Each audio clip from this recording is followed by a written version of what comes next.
ಕಾಂಗ್ರೆಸ್ನಲ್ಲಿ ಆ ಒಂದು ಪಟ್ಟಕ್ಕೋಸ್ಕರ ಲಾಬಿ ಮೇಲೆ ಲಾಬಿಯನ್ನ ನಡೆಸಲಾಗ್ತಾ ಇದೆ. ಆ ಪಟ್ಟ ಯಾವುದಪ್ಪ ಅಂದ್ರೆ ಕೆಪಿಸಿಸಿ ಅಧ್ಯಕ್ಷ ಪಟ್ಟ. ಯಾರಾಗ್ತಾರೆ ಕೆಪಿಸಿಸಿಯ ಅಧ್ಯಕ್ಷರು ಅನ್ನೋದು ಸದ್ಯದ ಯಕ್ಷ ಪ್ರಶ್ನೆಯಾಗಿ ಉಳಿದಿದೆ. ಡಿಕೆಶಿ ಎಂಬಿ ಪಾಟೀಲ್ ನಡುವೆ ಈ ಒಂದು ಲಾಬಿ ನಡೀತಾ ಇರುವಂತದ್ದು. ರೇಸ್ ನಲ್ಲಿ ಇವರಿಬ್ರು ಕೂಡ ಇರುವಂತದ್ದು. ಇಬ್ಬರು ಅಲ್ಲ, ಮೂರನೆಯವರಿಗೆ ಲಕ್ ಅನ್ನುವ ಒಂದು ಮಾಹಿತಿ ಕೂಡ ಲಭ್ಯವಾಗ್ತಾ ಇದೆ. ಹಾಗಾದ್ರೆ ಯಾರಿಗೆ ಈ ಒಂದು ಚಾನ್ಸ್ ಹೊಡಿಬಹುದು, ಯಾರಿಗೆ ಲಕ್ ಇದೆ ಅನ್ನೋದನ್ನ ಕಾದ್ ನೋಡ್ಬೇಕು. ಹೈಕಮಾಂಡ್ ಒಲವಿರೋದು ಡಿಕೆಶಿ ಮೇಲೆನಾ ಅನ್ನುವ ಪ್ರಶ್ನೆನೂ ಕೂಡ ಇದೆ. ಸಿದ್ದು ಬಣದ ಒಲವಿರೋದು ಎಂಬಿ ಪಾಟೀಲ್ ಮೇಲೆ. ಸೊ ಡಿಕೆಶಿ ಎಂಬಿ ಪಾಟೀಲ್ ಅವರನ್ನ ಬಿಟ್ಟು ಬೇರೆಯವರಿಗೆ ಕೆಪಿಸಿಸಿ ಕುರ್ಚಿ ಆಗುವಂತ ಸಾಧ್ಯತೆ ಕೂಡ ಇಲ್ಲ ಅಂತ ಹೇಳಲಾಗ್ತಾ ಇಲ್ಲ. ಡಿಕೆಶಿಗೆ ಅಧ್ಯಕ್ಷಗಿರಿ ಸಿಕ್ಕರೆ ಸಿದ್ದು ಬಣ ಸೈಲೆಂಟ್ ಆಗುತ್ತೆ ಅನ್ನುವ ಆತಂಕ ಇದೆ. ಎಂಬಿ ಪಾಟೀಲ್ಗೆ ಕುರ್ಚಿ ಸಿಕ್ಕರೆ ಡಿಕೆಶಿ ಬಣಕ್ಕೆ ಕೋಪ ಬರುವಂತ ಸಾಧ್ಯತೆ ಇರುವಂತದ್ದು. ಸೊ ಹೀಗಾಗಿ ಇಬ್ರು ಅಲ್ಲ, ಈಗ ಓಡ್ತಿರುವಂತದ್ದು ಬೇರೆಯದ್ದೇ ಹೆಸರು. ಹಾಗಾದ್ರೆ ಆ ಬೇರೆ ಹೆಸರು ಯಾವುದು ಅನ್ನೋದನ್ನ ಹೇಳ್ತೀನಿ. ಎಂಬಿ ಪಾಟೀಲ್ ಸೆಲೆಕ್ಟ್ ಮಾಡಿದ್ರೆ ಒಕ್ಕಲಿಗರು ದೂರ ಆಗ್ತಾರೆ. ಡಿಕೆಶಿಗೆ ಕೊಟ್ರೆ ಲಿಂಗಾಯತ ಸಮುದಾಯ ದೂರ ಆಗುತ್ತೆ. ಎರಡೂ ಸಮುದಾಯವನ್ನ ಬಿಟ್ಟು ಮೂರನೇ ಅವರಿಗೆ ಮಣೆ ಹಾಕುವಂತ ಸಾಧ್ಯತೆ ಈಗ ಕಂಡು ಬರ್ತಾ ಇದೆ.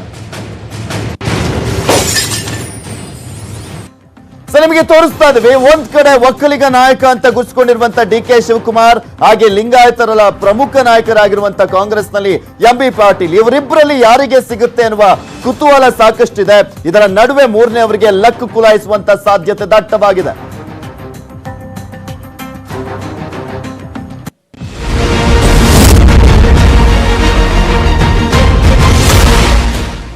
ಹಾಗಾದ್ರೆ ಆ ಮೂರನೇವರು ಯಾರು ಅನ್ನೋದನ್ನ ನೀವು ಗಮನಿಸ್ತಾ ಇದ್ದೀರಾ.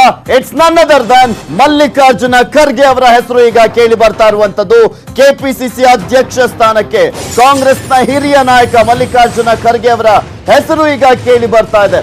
11 ಬಾರಿ ಸೋಲರಿಯದಂತ ಸರದಾರ ಆಗಿದ್ದಂತ ಮಲ್ಲಿಕಾರ್ಜುನ ಖರ್ಗೆ ಅವರು ಇಲ್ಲಿ ಕಲಬುರಗಿ ಆ ಒಂದು ಸಂಸತ್ ಎಲೆಕ್ಷನ್ ನಲ್ಲಿ ಸೋಲನ್ನ ಕಂಡಿದ್ರು. ಅದಾದ್ಮೇಲೆ ಎಲ್ಲೋ ಒಂದ್ ಕಡೆ ಈಗ ಅವರಿಗೆ ಯಾವ್ದಾದ್ರು ಒಂದು ಜವಾಬ್ದಾರಿಯನ್ನ ಕೊಡಬೇಕು ಅಂತಿತ್ತು.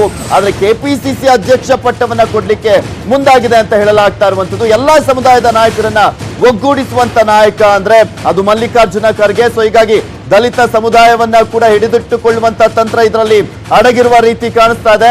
ಖರ್ಗೆಗೆ ಸಾರಥ್ಯ ನೀಡಿದ್ರೆ ಎಲ್ಲರೂ ಕೂಡ ಒಂದಾಗ್ತಾರೆ. ಪರಮೇಶ್ವರ್ಗೆ ಈಗಾಗಲೇ ಕೊಟ್ಟಿರೋದ್ರಿಂದ ಪೈಪೋಟಿ ಇಲ್ಲ. ಸಿಎಲ್ಪಿ ಲೀಡರ್ ಆಗ್ತೀನಿ, ಮ್ಯಾನೇಜ್ ಮಾಡ್ತೀನಿ ಅಂತ ಹೇಳಿದ್ದಾರಂತೆ ಪರಮೇಶ್ವರ್ ಅವರು. ಸೊ ಹೀಗಾಗಿ ಮಲ್ಲಿಕಾರ್ಜುನ ಖರ್ಗೆ ಅವರಿಗೆ ಕೆಪಿಸಿಸಿ ಅಧ್ಯಕ್ಷ ಪಟ್ಟವನ್ನ ಕೊಡುವಂತ ಸಾಧ್ಯತೆ ದಟ್ಟವಾಗಿ ಕಾಣಿಸ್ತಾ ಇದೆ. ಮಾಜಿ ಸಿಎಂ ಸಿದ್ದರಾಮಯ್ಯ ಇಂದು ದೆಹಲಿಗೆ ಹೋಗ್ತಾ ಇದ್ದಾರೆ. ಸಂಜೆ ಸಿದ್ದರಾಮಯ್ಯ ಅಭಿಪ್ರಾಯ ಪಡೆಯಲಿದೆ ಹೈಕಮಾಂಡ್.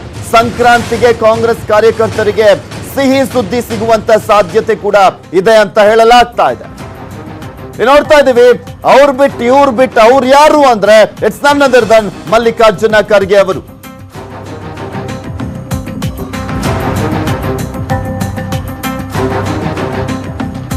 ಇದೆಲ್ಲದ್ರ ಬಗ್ಗೆ ಕಂಪ್ಲೀಟ್ ಡೀಟೇಲ್ಸ್ ಅನ್ನ ನೀಡ್ತಾರೆ ನಮ್ಮ ಪ್ರತಿನಿಧಿ ಶ್ರೀನಿವಾಸ್ ಅಳಕಟ್ಟಿ. ನೇರ ಸಂಪರ್ಕದಲ್ಲಿ ಜಾಯ್ನ್ ಆಗ್ತಾ ಇದ್ದಾರೆ. ಶ್ರೀನಿವಾಸ್ ಅಳಕಟ್ಟಿ, ಈ ಒಂದು ಶಾಕಿಂಗ್ ನ್ಯೂಸ್ ನ ಬಗ್ಗೆ ಮತ್ತಷ್ಟು ಅಪ್ಡೇಟ್ಸ್ ಅನ್ನ ಪಡ್ಕೊಳ್ತೀನಿ, ಆದ್ರೆ ಅದಕ್ಕೂ ಮುಂಚೆ ಒಂದು ಸ್ಮಾಲ್ ಬ್ರೇಕ್.